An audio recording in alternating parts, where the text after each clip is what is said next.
Aujourd'hui, nous accueillons Corentin Trévouet, que moi j'ai rencontré quand je venais d'arriver au labo, quand je suis allée visiter Princeton, et toi tu faisais ton stage avec... Stage de master, ouais. Voilà. Et après, donc tu as fait ta thèse avec Mathilde Ressa et Cécile Monteux. Sur des problèmes de microfluidique, mais des capsules... Des capsules viscoélastiques en microfluidique. Capsules viscoélastiques en microfluidique. Ensuite, tu es à la Twente. Oui. Toujours de la microfluidique. Toujours un peu de microfluidique, ouais. Voilà. Et maintenant, tu vas nous parler de ce que tu fais avec Arnaud Saint-James et Isabelle Canta. Et Isabelle Canta, exactement. Merci Suzy. Donc bonjour à tous. En ce moment, je suis en postdoc à l'Institut de physique de Rennes. Donc, je vais vous présenter mes travaux les plus récents sur les instabilités dans les écoulements capillaires, donc des écoulements de Marangoni au film de savon. Alors, puisqu'on parle d'écoulement capillaire, on va parler plutôt de petits objets où les effets de la surface sont en effet importants. Et moi, je m'intéresse en particulier à la dynamique de ces interfaces qui jouent un rôle majeur dans un certain nombre d'applications et de procédés. Donc, tout d'abord, dans tout ce qui concerne les films de savon et les mousses, donc la fabrication des mousses et des films et leur stabilité, également l'émulsification et la destruction des mousses. On trouve aussi donc, des effets très importants de la dynamique des interfaces dans ce qui concerne le séchage et l'étalement de gouttes, donc avec le fameux problème de la tache de café, où l'essentiel de la masse solide contenue dans la goutte de café, après séchage, se retrouve concentré proche de la ligne de contact. Et des effets assez spectaculaires dus aux écoulements de Marangoni dans l'étalement de gouttes. Mais on retrouve aussi des effets de dynamique interfaciale dans le monde biologique pour la propulsion de petits insectes comme cette Microvelia et chez les humains dans nos poumons, puisque ce sont des écoulements de Marangoni qui vont expulser les corps étrangers comme les nanoparticules depuis nos alvéoles pulmonaires vers les bronches. Donc, je m'intéresse au mécanisme à la base de ces différents phénomènes. Et pour ça, je m'appuie sur deux pôles principaux qui sont tout d'abord la physico-chimie des polymères et des surfactants, comme illustré par ce projet issu de ma thèse sur la cinétique d'absorption de molécules de polymères sur des interfaces liquides. Et puis un deuxième pôle d'hydrodynamique des surfaces liquides, comme illustré par ce projet issu de mon postdoc à Twente, sur une instabilité qui permet de fabriquer des très grandes quantités de gouttelettes submicrométriques monodisperses. Mais en fait, ce qui m'intéresse particulièrement, c'est les couplages qui s'effectuent entre, d'une part, la physico-chimie et l'hydrodynamique, à travers la rhéologie interfaciale, donc en lien avec ce que j'ai fait en thèse donc sur des surfaces viscoélastiques macroscopiques ou dans des écoulements microfluidiques, et d'autre part, les écoulements de Marangoni, comme ceux que j'ai étudiés pendant mon second postdoc à l'Institut de physique de Rennes. Donc, j'ai étudié un certain nombre de phénomènes à travers différents projets que je vais présenter rapidement. Donc, d'abord, comme l'a mentionné Suzy, j'ai étudié le couplage viscocapillaire entre une fibre oscillante et une goutte mouillante à travers mon stage de master, donc travail qui était financé par la chaire X ESPC Saint-Gobain. Puis, pendant ma thèse, donc les projets en bleu, j'ai étudié donc la cinétique d'absorption que j'ai mentionnée et la rhéologie de surface, la déformation de gouttelettes, de bulles ou de microcapsules dans des écoulements microfluidiques, donc financés par l'ANR et les bourses de Polytechnique.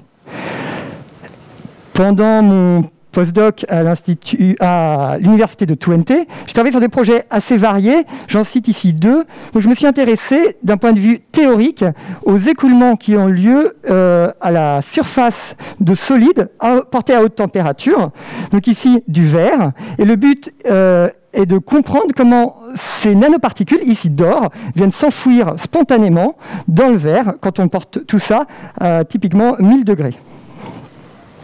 Et j'ai également déjà cité ce travail-là sur une instabilité à l'échelle submicronique qui permet de produire de très grandes quantités de gouttes, typiquement une fraction de micromètre. Et depuis quelques années, je suis maintenant à l'Institut de physique de Rennes, où j'étudie des expériences plus macroscopiques. Donc le premier, c'est en lien avec la thèse de Gabriel Ledoudic au MSC, c'est l'étalement circulaire de Marangoni sur une interface libre et les instabilités qui s'y développent. Je me suis concentré en fait principalement sur la création et l'instabilité d'un jet de surface. Et plus récemment, d'un point de vue plus théorique, j'ai travaillé sur la déstabilisation marginale de films de savon. Alors, pour des raisons de temps évidentes, je vais me concentrer sur ces 3 derniers projets. Sur ce projet-là, je vais principalement introduire les concepts fondamentaux des écoulements de Marangoni. Puis, je vous présenterai rapidement ce projet-là en insistant sur les aspects expérimentaux, puisqu'il a fallu monter toute la manip. Et enfin, la déstabilisation marginale, sur laquelle je passerai plus de temps, où j'insisterai plus sur la théorie, puisque en fait, c'est ce que j'ai fait pendant le confinement l'année dernière, donc essentiellement théorique. Donc, je vais m'intéresser tout d'abord à des instabilités dans les écoulements de Marangoni, qui sont générées par dépôt de tensioactifs sur des interfaces liquides. Donc, je m'intéresse à des tensioactifs qu'on représente comme ceci, avec leur queue hydrophobe et leur tête hydrophile. Et leur propriété principale, c'est de venir se concentrer à la surface, donc où grand gamma est la concentration de surface, et ils viennent diminuer la tension de surface. La première longueur caractéristique des tensioactifs, c'est la longueur de déplétion, qui est le rapport de la concentration de surface sur la concentration de volume. Et en fait, ça représente l'épaisseur de fluide qu'il faudrait vider pour remplir l'interface, donc qui caractérise l'équilibre de mon tensioactif. Et il y a une deuxième grandeur qui caractérise la dynamique de mes tensioactifs. Et donc, si on déforme cette interface de façon périodique, avec une fréquence oméga, donc là on voit la compression, on va avoir des échanges entre la surface et le volume, et ceux-ci vont se faire sur une distance typique qui va être racine de la diffusivité divisée par oméga. Donc on a une distance critique sur laquelle se font ces échanges. Et ce qui nous permet de faire sortir un nombre sans dimension, zeta, qui est le rapport donc, de cette longueur d'échange sur la longueur à l'équilibre de déplétion, et qui caractérise en fait le couplage qu'il va y avoir entre la surface et le volume. Donc si zeta est, suivant la valeur de zeta, on va avoir soit des couplages minimes, ou alors vraiment on va être toujours à l'équilibre.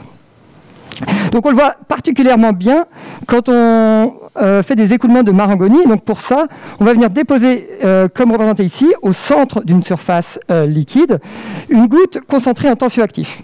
Donc on va commencer par des tensioactifs pour lesquels zeta est très petit devant 1, et c'est ce qu'on appelle en général des tensioactifs insolubles. Et donc il ne va y avoir aucun échange avec la surface, et donc ils vont générer un écoulement des faibles tensions de surface, où les tensioactifs sont concentrés, vers les grandes tensions de surface. Donc c'est ce qu'on voit ici, grâce au traceur sur la surface, et on voit que l'écoulement a lieu jusqu'à en fait rencontrer les limites du récipient. Maintenant, si on reproduit la même expérience avec des tensioactifs pour lesquels mon nombre sans dimension est de l'ordre de 1, qu'on appelle tensioactifs solubles, on va avoir cette fois un comportement légèrement différent. Ça commence pareil, puis ça s'arrête bien plus tôt. Et en fait, donc, à cause, après des impuretés sur le reste de la surface, on vient même refermer cette tâche-là. Donc, on voit qu'il y a des couplages forts entre les propriétés physico-chimiques de mes tensioactifs et les écoulements qui en résultent. Alors, plus précisément, qu'est-ce qui se passe dans ces écoulements de Marangoni? Donc, si on dépose ici une solution concentrée en tensioactif, on va générer, je vous l'ai dit, une différence, un gradient de tension de surface, des tensions les plus basses vers les tensions les plus hautes. Donc, le premier effet, c'est que on va avoir une vitesse qui va être égale à delta, au gradient de tension de surface divisé par eta fois l'épaisseur de la couche limite de diffusion. Cette couche limite de diffusion, c'est l'épaisseur de couche limite d'écoulement, pardon, qui est l'épaisseur de fluide mis en écoulement et qui croît avec la position le long de l'écoulement. Et c'est dû à la diffusion de moments le long de l'écoulement. Et donc, ça dépend également de la vitesse. On va avoir également dans le même temps une diffusion des molécules depuis la surface vers le volume, et ce, dans une seconde couche limite de diffusion, qui, elle aussi, dépend de la position et dépend également de la vitesse. Et c'est dans cette couche limite de diffusion que mes tensioactifs vont diffuser de la surface vers le volume. Donc, on voit que toutes ces grandeurs dépendent de la vitesse et des couches limites. Et donc, pour fermer le problème, il faut également connaître le lien entre tension de surface et concentration de surface, et entre la concentration de surface et la concentration juste en dessous. Et donc, si on connaît tout ça, en théorie, on peut résoudre le problème, mais les choses sont plus compliquées parce que vous voyez que c'est extrêmement couplé. On a des couplages donc, entre surface et volume, entre diffusion et advection, et entre la composition de la surface et les contraintes qui s'y appliquent. Et donc, c'est ce qui donne toute la difficulté, mais aussi l'intérêt de ces écoulements de Marangoni. Donc, plus concrètement, à quoi ça ressemble? Donc, c'est probablement des images que vous avez déjà vues, c'est là ou des similaires. Donc, en fait, ici, au centre, je viens déposer des tensioactifs solubles avec des traceurs blancs. Et donc, quand la vitesse est faible, les traceurs recouvrent la surface, elle apparaît blanche. Mais quand la surface est accélérée, ça dilue mes traceurs, et donc on voit le fond noir de la cuve, qui fait bien apparaître la zone sur laquelle a lieu l'écoulement Marangoni. On voit que cet écoulement s'arrête brutalement et qu'au-delà, on a des écoulements secondaires avec des instabilités. Donc je reviendrai à la fin de mon talk sur ce qui se passe vraiment au cœur de l'écoulement de Marangoni. Et pour l'instant, je vais plutôt m'intéresser à ce qui se passe ici sur le bord, qui est une question que l'on a abordée donc dans le cadre de la thèse de Gabriel au MSC, pour laquelle j'ai été collaborateur. Donc, ce que l'on sait, c'est qu'à la fin de l'écoulement de Marangoni, on va avoir un changement abrupt de conditions limites à l'interface. On va passer d'une interface cisaillée à une surface libre. Et on sait également que dans ce cas-là, on va générer des vortex dits de jonction, qui sont connus en particulier en aérodynamique et que l'on peut observer dans le cas de décharge diélectrique. Et on observe également ces vortex à l'arrière, donc de micronageurs dits de Marangoni. Seulement, ces vortex-là ont un axe horizontal parallèle à la surface. Et la question est comment ce vortex-là donne naissance, in fine, au vortex dans le plan de la surface que l'on a observé et qu'on voyait bien sur l'image, sur la film tout à l'heure. Donc, une première approche consiste à s'intéresser à ce vortex, en particulier donc, au moment où il a suffisamment grossi, alimenté par l'écoulement de Marangoni, pour s'approcher du fond solide de la cuve. Si localement mon vortex est un peu plus bas, s'il a une vitesse verticale négative, ça va diminuer localement le gap entre le vortex et le fond solide, donc ce qui va augmenter le stress visqueux qui s'applique sur ce vortex. Donc ce stress visqueux va générer une vitesse positive selon x, donc dans ce sens-là, pour faire avancer ce tronçon-là du vortex. Et du coup, on va avoir une déformation de la ligne centrale du vortex qui, du coup, par définition, est en rotation. Et donc, cette déformation va générer un effet gyroscopique qui donne, lui, naissance à plus de vitesse verticale. Donc, on voit ici qu'on vient amplifier la perturbation initiale. Donc, on a quelque chose qui est instable et qui va être amplifié jusqu'à ce que la déformation amène le vortex à se reconnecter sur la surface libre pour générer du coup, ces paires de vortex, qu'on appelle en fer à cheval, et qui sont en fait les paires de vortex que vous voyez ici, les volutes blanches. Donc ici, je vous ai présenté les choses avec les mains pour mettre en évidence les phénomènes physiques à l'œuvre, mais on peut développer les équations qui décrivent ce mécanisme, et ce qu'on voit, le résultat des calculs, c'est que le taux de croissance de mon instabilité va décroître avec la longueur d'onde. Par ailleurs, cela arrive quand le vortex est en interaction avec le fond de la cuve. Donc le diamètre du vortex, c'est typiquement la hauteur. Donc on ne va pas pouvoir se replier sur des tailles plus petites que 2 fois la hauteur. Donc en fait, la longueur d'onde la plus rapide, ça va être la plus petite accessible. Et donc on prédit que ça va être 2 fois la hauteur. Et en fait, c'est précisément ce qu'on mesure quand on trace la longueur d'onde en fonction de la hauteur. Tout s'aligne pour différents débits de tensioactifs sur cette droite-là. Donc, je vous ai présenté un peu vite cette première partie, mais qui m'a permis un peu de nous familiariser avec les écoulements de Marangoni. Et dans la suite, je vais vous présenter un travail que j'ai réalisé sur le confinement latéral, cette fois-ci, d'un écoulement de Marangoni, sur le jet de surface qui est créé, unidirectionnel, et surtout sur l'instabilité qui s'y développe, que vous voyez ici, et qui est très différente de celle dont on a parlé jusque-là. Alors, pour ce faire, je viens encore une fois déposer une solution concentrée en tensioactif sur ma surface avec des traceurs qui sont les mêmes que tout à l'heure, donc des gouttelettes d'huile qui colorent ma surface en blanc. Et juste sur la surface, mais en interagissant le moins possible avec le volume, je viens suspendre des murs tout autour de mon point d'injection, comme vous le voyez ici, pour fabriquer ce couloir en forme de diapason. Et donc je peux changer la longueur et la largeur de ce couloir. Et comme on va s'intéresser à l'instabilité que vous avez vue sur l'image précédente, j'ai également de quoi exciter l'instabilité sur mes murs. Alors, ce qui avait déjà été vu, c'est que si on confine assez peu, on a qualitativement les mêmes comportements que ce qu'on a vu pour l'étalement circulaire. Vous voyez ici une volute blanche qui rentre vers l'intérieur, la volute noire qui sort vers l'extérieur. Oui. Mais ce qui nous intéresse ici, c'est ce qui se passe quand W, donc le confinement, devient plus important. Et donc, voici la première chose que l'on voit. Donc, les mêmes premières étapes. Au début, ce qu'on appelle la source, donc là où on dépose le tensioactif. Puis l'écoulement, qu'on voit par l'accélération et donc la dilution des traceurs blancs. Et ensuite, on a quelque chose de qualitativement différent. On voit que cette fois-ci, l'écoulement continue en ligne droite, qu'il focus légèrement et qui va sur de très longues distances.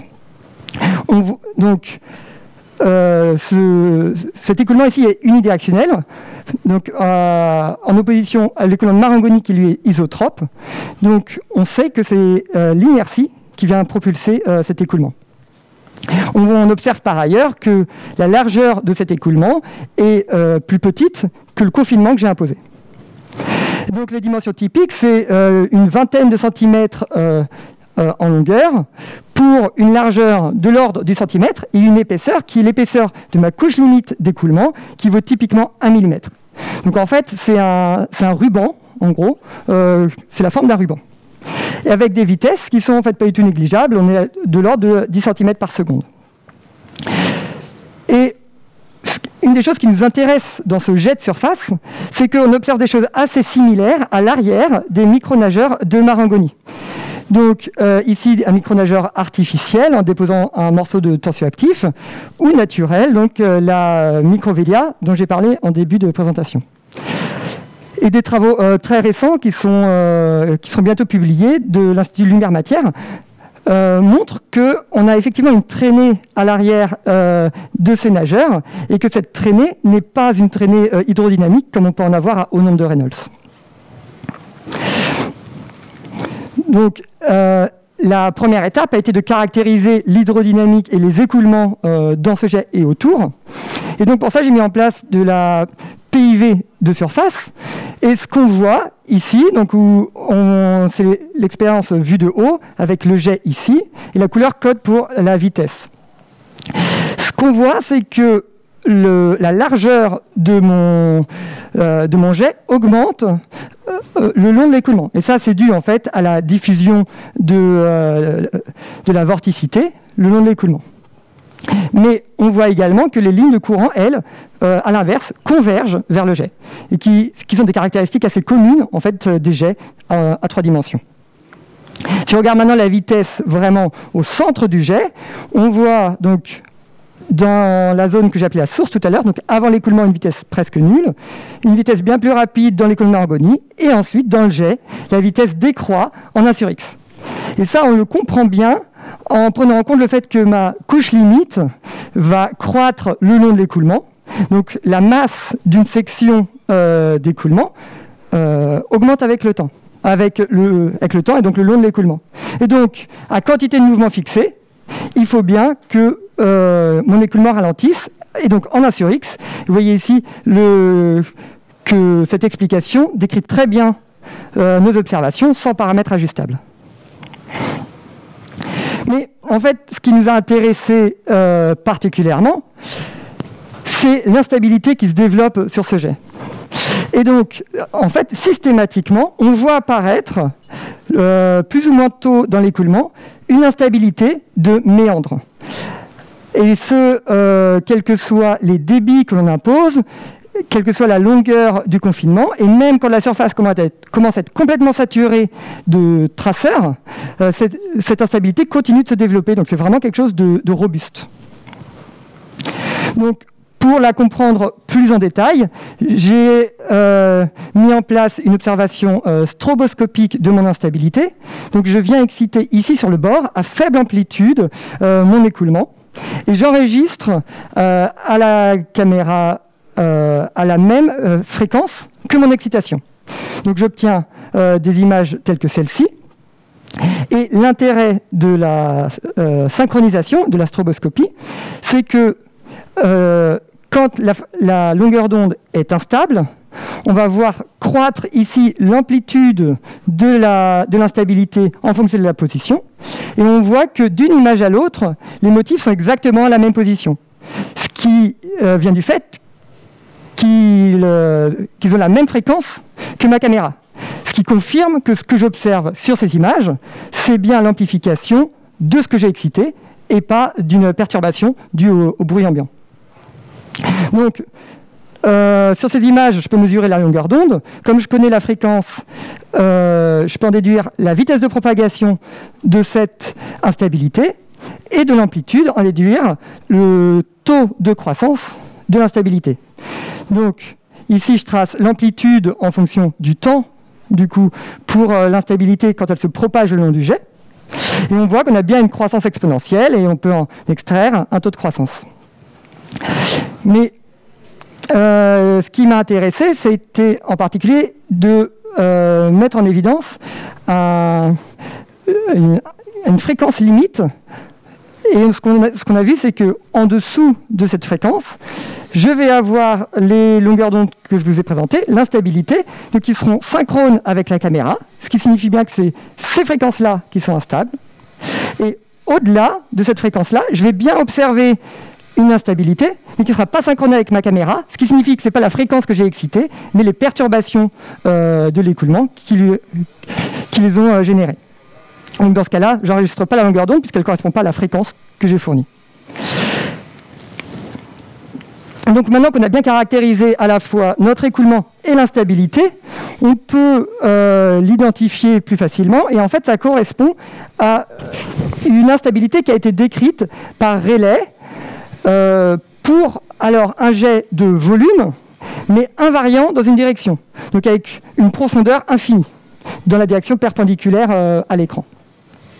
Et donc, il décrit un jet de profil triangulaire de largeur 2b, ce qui signifie qu'on a deux bandes de vorticité, donc la vorticité nulle sur la surface, et ici une bande de vorticité positive collée à une bande de vorticité négative.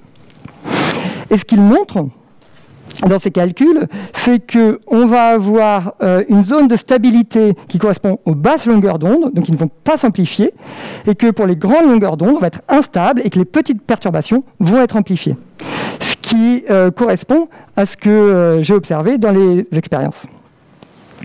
Et donc, de cette théorie et de la longueur d'onde critique que j'ai mesurée, je peux en extraire la largeur effective de mon écoulement. Et ce qu'on voit, c'est que, en regardant l'instabilité, je trouve 6,8 mm, ce qui correspond précisément à la largeur la plus fine que j'ai mesurée pour mon écoulement, c'est-à-dire à la base de l'écoulement, en amont, avant la naissance des instabilités. Alors, ce qui est assez surprenant, c'est que ce modèle, il a été développé pour un écoulement de profondeur infinie, alors que je suis exactement dans le cas opposé, puisque je suis dans un écoulement de surface, donc 2D également, mais où cette fois-ci, 2D parce que la profondeur, elle, tend vers 0. C'est la couche limite de mon écoulement. Mais ça décrit finalement les mêmes phénomènes. Alors, il y a encore une autre classe de problèmes où l'épaisseur est encore plus fine et où du coup la couche limite envahit toute l'épaisseur de mon écoulement. Et c'est ce qu'on voit dans les films de savon. Et on va voir que la physique est assez différente pour les écoulements dans ce cadre-là. Donc, ce que vous voyez ici, c'est en blanc un cadre métallique, ici connecté à un moteur, et au milieu, un film de savon. Le film de savon est fluorescent, donc la couleur indique l'épaisseur du film. Donc au centre, on a un film sombre, donc fin, et tout autour, le film est plus épais, et donc il apparaît gris. Et si maintenant on vient pousser sur ce film, on voit dans un premier temps que le film s'épaissit, devient de plus en plus blanc, et on voit ici apparaître une zone de faible épaisseur proche du ménisque. Et si on attend un petit peu, tout d'un coup, on voit apparaître tous ces petits ronds de façon assez brutale le long du ménisque.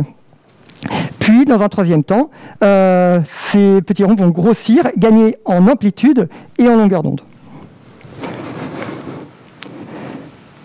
Donc, le setup est celui-là. Donc, on a un film de savon connecté à un moteur ici et à un ménisque de l'autre.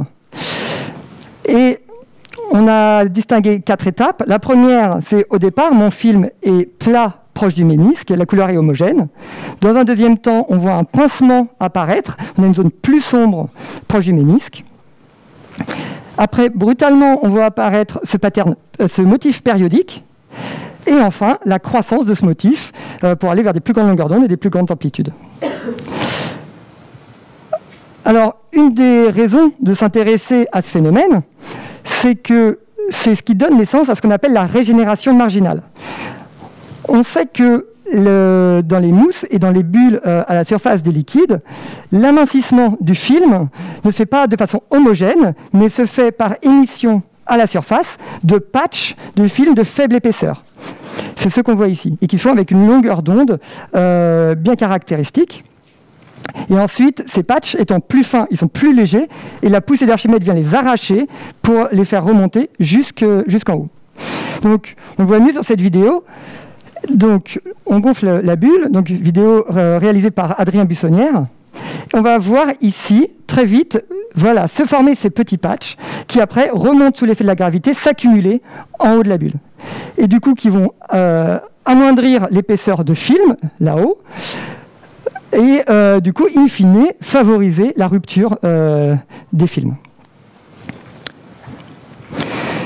Cependant, l'étude de ce phénomène est rendue justement compliquée par le fait que tous ces patchs, dès qu'ils sont créés, sont arrachés par la poussée d'Archimède.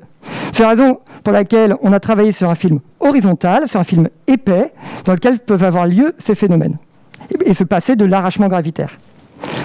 Donc, dans ces conditions, le passage du film plat au film pincé proche du ménisque a été décrit depuis une vingtaine d'années par Aradian, Élie Raphael et Pierre-Gilles de Gennes. Et il se réalise en particulier grâce au fait que la surface est dite incompressible. Ce qui signifie que dans ce régime d'écoulement, chaque élément de surface maintient son air. Donc comme on est invariant dans ce cas-là, on n'a pas de vitesse à la surface. Par ailleurs, la pression dépend de la courbure du film, et donc dans le film plat, on va avoir une pression égale à la pression extérieure. Par contre, dans le ménisque, ici, de ce côté-là, à cause de la courbure, on va avoir une pression qui va être plus faible, ce qui va générer un écoulement des fortes pressions vers les basses pressions. À cause de la condition de vitesse nulle à l'interface, on va avoir un poids-œil, et donc le débit généré par cet écoulement va modifier localement les épaisseurs, modifier les courbures, et donc modifier les pressions. Donc c'est ces différents couplages qui mènent petit à petit à un amincissement localisé à l'entrée du ménisque, et donc ce pincement. La fin de l'histoire aussi est connue, puisque on sait maintenant comment croissent ces motifs périodiques une fois qu'ils existent sur ma surface. Et c'est ce qu'on appelle la régénération marginale. Ça avait été principalement étudié en premier lieu par Meissel et collaborateurs en 1959, et finalement compris plus récemment par Alice Gros, Adrien Buissonnière et Isabelle Cantat l'année dernière. Mais la question demeure de savoir comment on passe de ce pincement invariant à ces motifs périodiques. Et donc c'est la question à laquelle on va réfléchir aujourd'hui. Alors, je vous avais promis une troisième partie théorique. Eh ben, c'est parti, on va commencer à dérouler les équations. Donc, le cadre dans lequel on se place ici, c'est le cadre des approximations de lubrification. Ce qui signifie que la hauteur de l'écoulement est très faible devant toutes les dimensions horizontales. Et donc, la première conséquence, c'est que toutes les vitesses sont dans le plan du film de savon. La deuxième conséquence, c'est que la courbure de l'interface correspond au Laplacien de la hauteur. Donc, on commence par écrire la conservation du volume, qui lie la hauteur avec le débit volumique. Le débit volumique, lui, dépend de la vitesse sur toute l'épaisseur de mon film, vitesse que l'on décompose en un poids-œil ici en bleu, et la composante de vitesse de surface, donc en rouge. L'équation de Stokes relie la pression et la vitesse, et finalement, l'équation de Laplace, la pression de Laplace relie la pression avec la variation de hauteur. Et donc, en combinant ces différentes équations, on arrive à cette équation qui régit donc la variation d'épaisseur de mon film. Donc on voit qu'on a deux composantes, une première due au poids-œil et une deuxième liée à l'écoulement bouchon qui est due à la vitesse de surface, puisque mon profil d'écoulement est une superposition de ces deux écoulements. Donc on a maintenant une équation qui relie H et V. Donc on a deux inconnus, il nous faut une deuxième équation. Et pour ça, on va s'intéresser aux contraintes sur la surface. Et donc elles sont de trois types. Il y a les contraintes liées à l'écoulement de poids-œil, qui communiquent en fait les contraintes capillaires, les contraintes visqueuses et les contraintes de variation de tension de surface. Donc, on écrit la tension de surface ainsi, gamma 0 plus un delta gamma, et gamma 0, c'est la tension à l'équilibre, et delta gamma, c'est des petites variations d'ordre inférieur. Donc, la première étape pour avancer à partir de cette équation, c'est de se rappeler que la surface est incompressible. Donc, on peut écrire que notre vitesse à la surface, V, dérive d'une fonction de courant, qu'on appelle psi. La deuxième étape, pour se débarrasser de la tension de surface, c'est de prendre le rotationnel de surface de cette équation-là. Et on obtient cette équation avec à gauche la fonction de courant, donc la vitesse, et à droite une fonction de l'épaisseur. Donc on a deux inconnus et deux équations. Seulement, si on ne peut pas, dans ces conditions, résoudre brutalement ce système d'équations. Il y a eu des tentatives pour le faire, par exemple Brunsma en 1995, mais il ne peut pas conclure de ces calculs puisque le système n'est pas encore assez contraint. Il y a trop de degrés de liberté pour qu'on puisse mener à terme le calcul. Donc, pour aller au-delà, on va regarder le rôle des différents termes. Donc, on va repartir de cette équation et on va s'en servir pour avoir un ordre de grandeur de la vitesse de surface. Donc, si on appelle L la longueur caractéristique sur laquelle s'établissent les gradients sur notre surface, les gradients horizontaux, donc selon X et Y, on va pouvoir évaluer chacun des deux termes. Donc, à gauche, on va avoir état S psi sur L4, après psi sur L, c'est V, donc on va l'écrire état S V sur L3. Et de ce côté-là, on va avoir gamma 0 H2, on a 2H sur L4, le Laplacien et les deux dérivés partiels.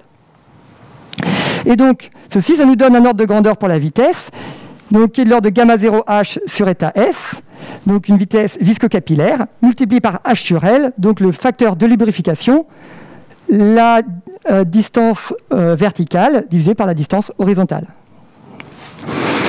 Et donc, maintenant qu'on connaît cette loi d'échelle pour la vitesse, on va pouvoir revenir à la première équation pour estimer l'importance relative du débit dû au poids-œil et du débit dû à l'écoulement de surface.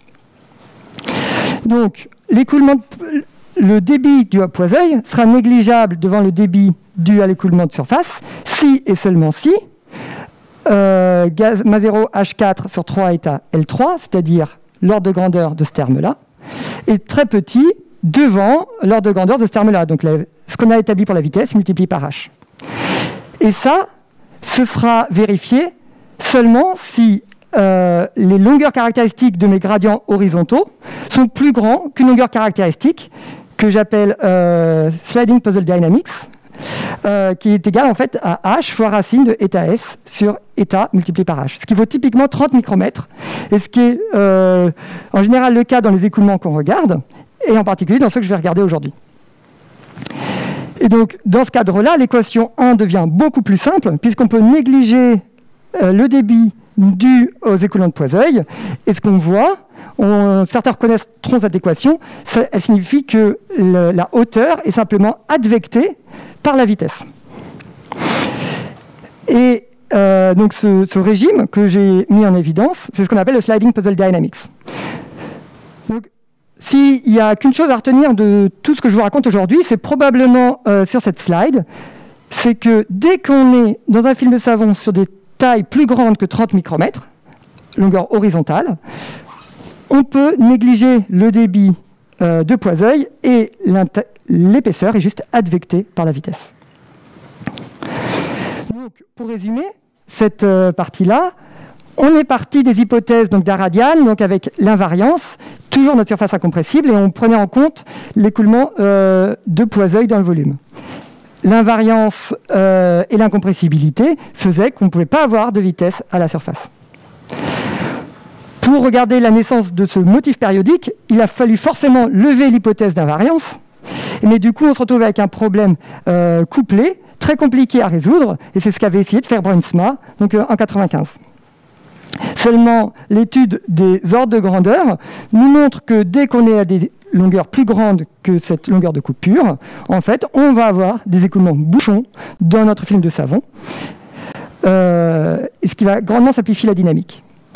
Alors, on appelle ça le sliding puzzle dynamics, par analogie avec ce jeu pour enfants, où on vient déplacer les éléments les uns par rapport aux autres, mais évidemment, dans ce cas-là, sans en modifier ni la hauteur, ni l'air. Et en effet, dans ce mouvement-là, la surface et l'épaisseur de chacun de mes éléments de film est préservée. Donc, maintenant qu'on a bien établi le cadre théorique de cet écoulement, on peut se poser la question, quelle est la stabilité du pincement d'Aradian dans les films de savon?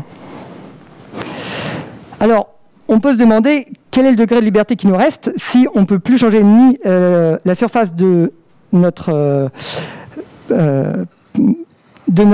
élément de surface, ni sa hauteur.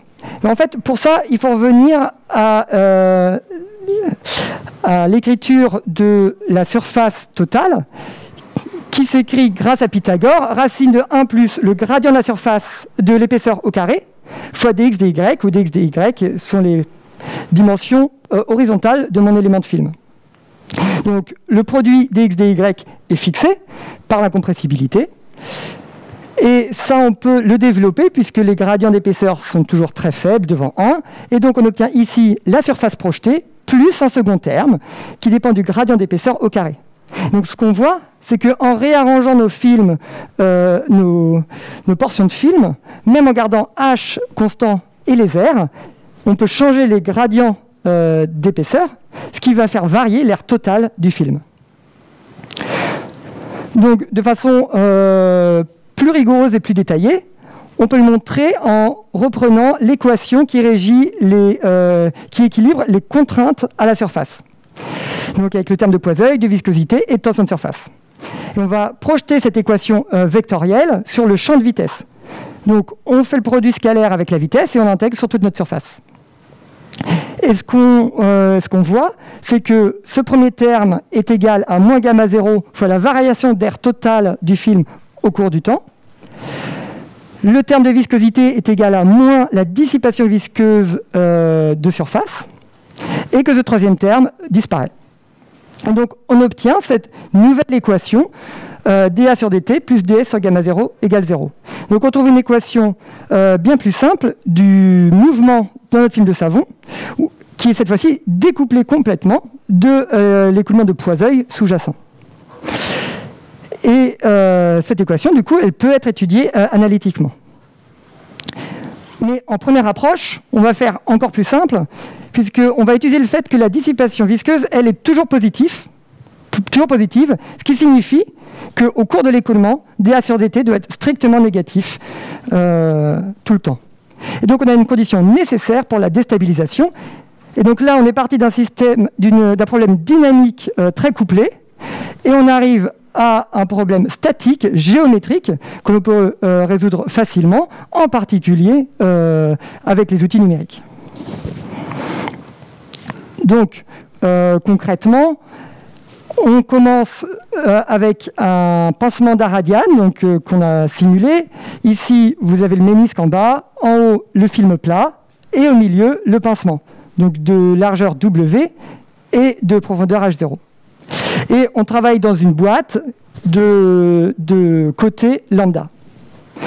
Et notre degré de liberté, c'est de réarranger tous ces éléments de film, donc numériquement tous mes pixels, à l'exception du ménisque qu'on garde fixe.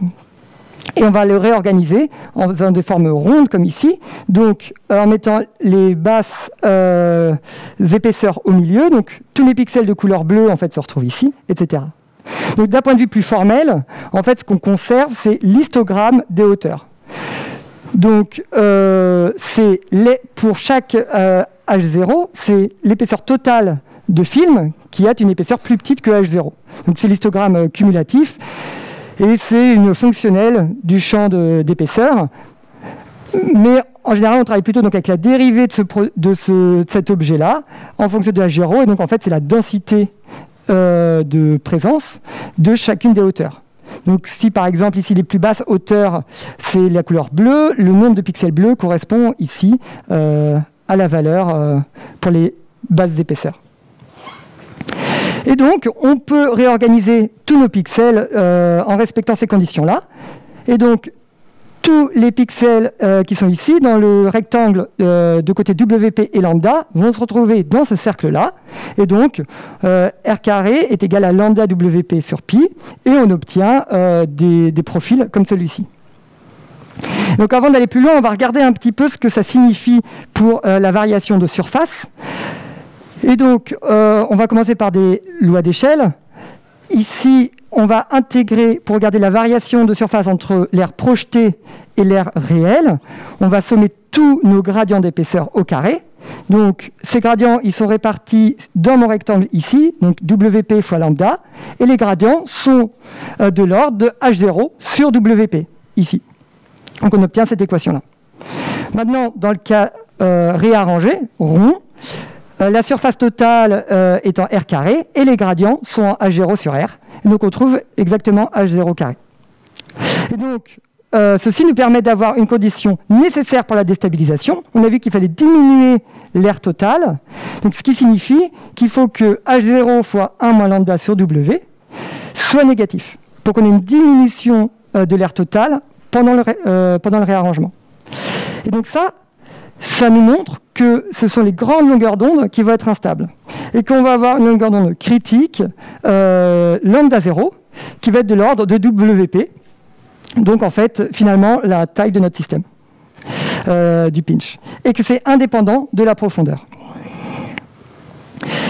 Donc on va regarder un peu plus en détail maintenant. En particulier, on va revenir un petit peu sur les expériences. Donc, j'ai mené les expériences suivantes. J'ai 3 films de savon connectés par un côté par un ménisque. Ces films de savon sont fluorescents, et donc ce qui me permet, grâce à la caméra rapide, comme tout à l'heure, de mesurer l'épaisseur du film en fonction de l'intensité fluorescente.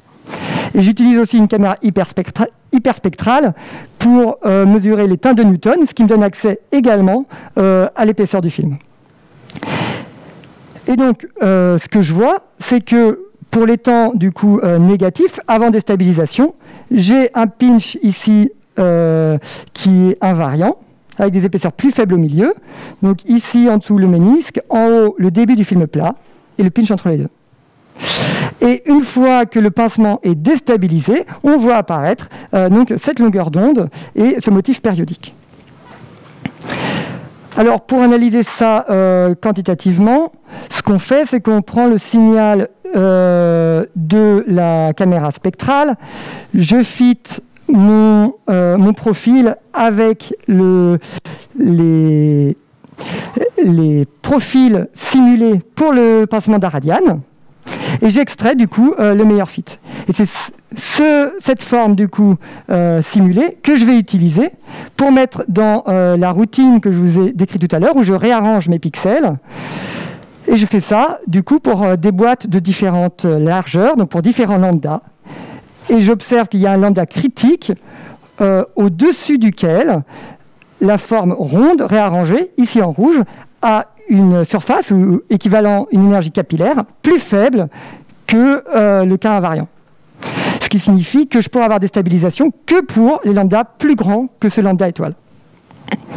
Et expérimentalement, je prends une ligne ici le long de mon ménisque, parallèle au ménisque, et je regarde l'intensité de fluorescence, et on voit qu'au début on a quelque chose de plat, et qu'au cours du temps on voit apparaître une longueur d'onde ici, qui ensuite grossit avec le temps par la maturation. Donc moi je m'intéresse à la première longueur d'onde qu'on voit apparaître. Donc c'est ma longueur d'onde expérimentale, ici, et je peux la comparer avec ma longueur d'onde théorique. Donc on voit plusieurs choses. Déjà, ce qu'on voit, c'est que mes longueurs d'onde sont bien plus grandes que la longueur de coupure donc du Sliding Puzzle Dynamics. Ce qui nous rassure bien, ça veut dire que toute la dynamique que j'ai développée s'inscrit bien dans ce cadre-là, où les morceaux de film sont bien advectés. On voit également que mes longueurs d'onde expérimentales sont toujours plus grandes que mes longueurs d'onde théoriques, puisque ici, en pointillé, vous avez la droite Y égale X, qui sépare la zone stable en dessous de la zone instable au-dessus. Et donc, on voit que effectivement, toutes mes longueurs d'onde mesurées sont bien dans la partie instable du spectre. Donc, ce qu'on voit, c'est qu'elles sont en gros 4 fois plus grandes que ma longueur d'onde prédite. Donc, une des raisons, c'est que probablement, ce qu'on mesure, en réalité, ce n'est pas la première longueur d'onde instable, mais c'est la plus instable, c'est-à-dire celle qui va se déstabiliser le plus rapidement. Donc, en général, elle vaut quelques unités fois la première longueur d'onde stable, et pour la connaître, précisément, il faudrait résoudre complètement le problème à partir de cette équation. Donc, pour résumer, j'ai d'abord montré dans quel cadre se réarrangeait et évoluait le film de savon. C'est ce qu'on a appelé le Sliding Puzzle Dynamics, qui est valide dès que les distances horizontales en jeu sont plus grandes que 30 micromètres. Grâce à ce premier travail, et dans ce cadre-là, j'ai pu calculer numériquement les longueurs d'onde instables et comparer ça avec mes données expérimentales avec un bon accord. Donc pour aller plus loin, il faudrait, je l'ai dit, résoudre complètement l'équation qui nous dit que dA sur dt, c'est la dissipation visqueuse divisée par gamma 0. Pour avoir la longueur d'onde la plus instable. Donc, qui sait, ce sera peut-être le programme du prochain confinement. Et ça nous permettra, entre autres, de savoir s'il y a ou non une barrière énergétique à franchir pour passer de l'état invariant à l'état au motif périodique. Et donc si on a besoin d'avoir du bruit environnant pour franchir cette barrière. Donc, je vous ai présenté comment les vortex de jonction dans un écoulement de Marangoni circulaire et donc ce vortex qui roule en quelque sorte sur le fond viennent générer ces instabilités. Comment je peux générer un jet de surface et les instabilités qui s'y développent. Et l'étape à la base de la régénération marginale et surtout le cadre du Sliding Puzzle Dynamics qui régit cette instabilité interfaciale. Donc, dans les minutes qui me restent, je vais revenir sur les couplages, en particulier que j'ai présentés au début. Et un gros problème dans ce cadre-là, c'est qu'on n'a pas accès, dans les écoulements de Marangoni, aux détails du profil de tension de surface, qui pourtant est le moteur de tous ces écoulements que je vous ai présentés. En particulier, on en aura besoin pour étudier précisément le développement des couches limites et donc des processus diffusifs et pour regarder les effets d'élasticité non linéaire à l'interface ou de viscosité de surface. Et le problème, c'est qu'il n'y a pas de méthode de mesure aujourd'hui de tension de surface dans les systèmes en écoulement. Et donc c'est l'objet de mon projet actuel sur lequel je travaille en ce moment et que je présente également au CNRS. C'est d'aller exciter à la surface d'un fluide en écoulement des ondes capillaires qui vont se propager dans deux directions, dans le sens de l'écoulement et face à l'écoulement. La mesure des longueurs d'onde, donc de part et d'autre, donc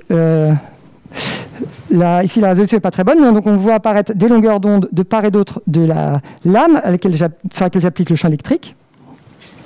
Me permet de mesurer des longueurs d'onde, ce qui me permettra in fine de mesurer simultanément et la tension de surface locale et la vitesse de mon écoulement. Et grâce à ça, je pourrais avoir donc accès aux détails de l'écoulement, étudier finement donc, les transferts de quantité de mouvement entre surface et volume et de surfactants, et pouvoir étudier vraiment finement, expérimentalement, les couplages qui font la richesse des effets de Marangoni.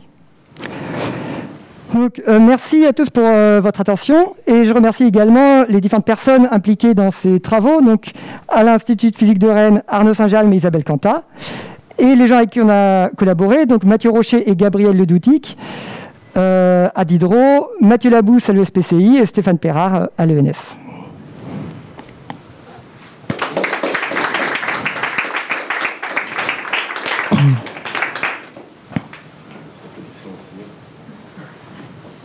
Il y a des questions. Merci beaucoup pour cette belle présentation. Et dans la première partie vous avez montré une plot entre lambda et h. Oui. C'était, j'ai pas bien compris. Oui, pour la plot entre lambda et h, la première partie. Ouais. Alors, je retrouve le graphe. Ce sera le plus simple. Ah ben le voilà. Est-ce que vous pouvez expliquer qu'est-ce qu'il démontre exactement? Ah oui. Alors, ce qu'on a fait, c'est qu'on a reproduit... donc on a fait cette expérience, je dépose du tensioactif sur la surface, et on a fait varier la hauteur de liquide.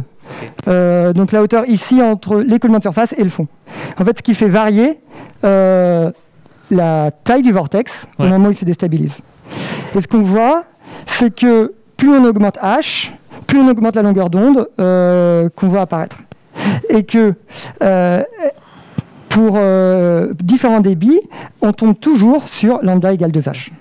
Mais est-ce qu'il reste toujours une croissance linéaire? Il ne change pas de comportement à partir de quelques h critiques Alors, si effectivement, ça ne continue pas infiniment, il y a deux choses qui peuvent se passer. Alors, si je reviens dans cet écoulement, si j'ai des profondeurs qui deviennent trop grandes, le vortex pourrait commencer à faire la taille de mon écoulement. Donc du coup, là, on change de régime. Là, j'ai supposé que j'avais un vortex qui était un cylindre, mais en fait, s'il commence à se voir au milieu, ça change la dynamique. Et surtout, alors, c'est des choses qu'on a moins regardées, mais alors ce qu'on pense, c'est que si on augmente trop la profondeur, il y a un moment où donc, le vortex va continuer à grossir et sa surface, donc son pourtour, là où il dissipe de l'énergie, elle va augmenter au cours du temps.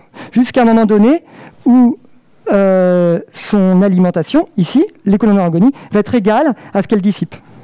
Et du coup, il va cesser de grandir et du coup, il n'atteindra jamais le fond. Et c'est ce qu'on voit en fait pour les grandes profondeurs. On ne voit plus ces instabilités et ces volutes. Ok. Et est-ce que vous avez une comparaison théorique avec, pour la longueur d'onde optimale ou dans ce cas-là? Comment ça? Par exemple, vous avez montré le lambda que vous observez. On peut dire que c'est une lambda optimale pour la croissance, l'instabilité. Est-ce que vous avez une comparaison théorique? Est-ce qu'il y a quelque chose d'analytique? Alors, il y a des travaux qui montrent des choses qui s'en rapprochent. Alors, c'est ce qu'on est en train de regarder justement en ce moment. En fait, pour être plus précis, c'est ce que Mathieu Rocher et Gabriel Ledoudic sont en train de regarder en ce moment. Parce que on sait que quand un vortex voit une surface solide ou une surface libre, on peut rapprocher ça de ce qui se passe quand un vortex voit un autre vortex. En fait, il y a une sorte d'effet miroir. Okay. Et donc, cette instabilité ressemble à ce qu'on appelle l'instabilité de Winnall, donc une instabilité due à l'interaction entre deux vortex co-rotatifs, donc qui vont dans le même sens, ou contre-rotatifs. C'était quoi le nom? Winnall.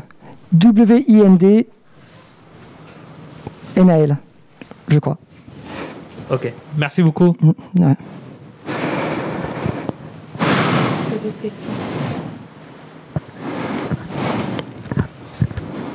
Merci pour cette présentation. Je n'ai pas tout compris de la théorie que tu nous as présentée, mais il y a un point qui me gêne, mais c'est surtout parce que je ne l'ai pas compris. C'est tout d'un coup, tu nous montres que tu utilises des disques là pour ton air. Oui. Pour ça découle d'un calcul ou c'est toi tu dis il n'y a pas de choix,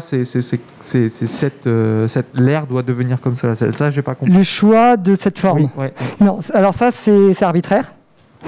Ce qu'on sait, c'est qu'on veut. Alors, c'est arbitraire, mais c'est un choix qui est justifié. Disons qu'on n'a pas exploré toutes les formes. On n'a exploré que celle-là. Et une des raisons, c'est que nous, on veut rassembler au maximum. Alors, mon équation, elle est là. Voilà. Donc, en fait, nous, on veut minimiser l'intégrale de ça. Et donc, on veut rassembler au maximum ensemble les zones qui ont la même épaisseur. Et donc, ce qu'on se dit, c'est que le moyen de rassembler au maximum, ensemble, c'est de faire des ronds. Et une autre façon aussi, une autre chose qui nous a mis sur la voie, c'est que il y a un terme qui est souvent utilisé par la communauté des films de savon, c'est ce qu'on appelle la tension de ligne. C'est que si le long de notre film de savon, on a une rupture donc brutale, relativement brutale d'épaisseur, en fait, on va avoir une ligne et qui agit comme si il y avait une tension de ligne de façon similaire à une tension de surface. Et ce qui, en fait, amène les objets à adopter une forme ronde. Et en fait, on peut montrer que cette équation, et dans le cadre qu'on a là, on peut mettre une justification théorique propre sur cette notion de tension de ligne.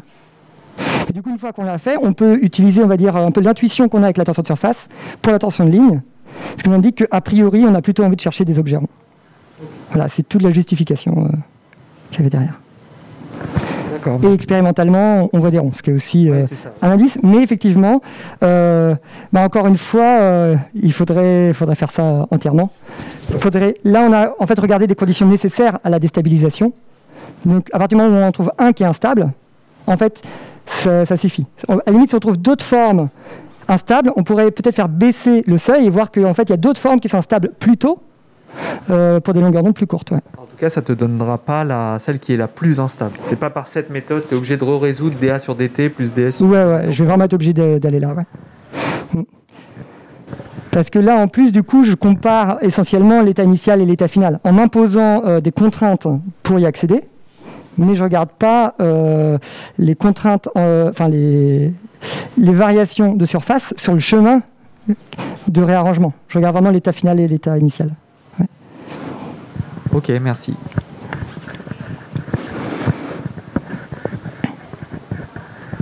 Une petite question. Je pense que c'est peut-être que j'ai pas compris. Si tu dis que l'instabilité de ton jet, c'est que en surface, pourquoi il n'y a pas d'effet du volume comme pour le premier? Alors, oui. Donc, c'est vrai qu'on pourrait s'attendre à ce que, par exemple, sur cette image, on va prendre celle-là, effectivement, pourquoi il n'y a pas de déstabilisation du vortex? Est-ce qu'il y a un vortex? Alors, c'est un problème qui n'est pas complètement terminé, mais pour l'instant, il y a deux hypothèses, et en fait, je pense que c'est une combinaison des deux.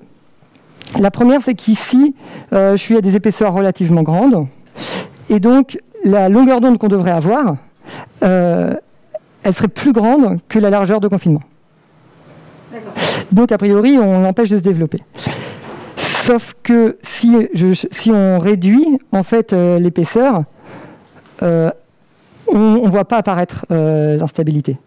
Donc en fait, je pense qu'il y a une deuxième chose qui joue, c'est que tout à l'heure, on avait un vortex qui était fermé, donc qui n'avait pas de fin, qui dissipe beaucoup. Alors que là, du coup, de part et d'autre, on va avoir des fins de vortex qui dissipent énormément. Et du coup, probablement que ce que je disais tout à l'heure, sur le fait qu'il y a un moment où il n'arrive plus à grossir, là, ça arrive en fait beaucoup plus tôt, parce que justement, on l'empêche, il dissipe beaucoup trop. Voilà. Donc, probablement un peu des deux.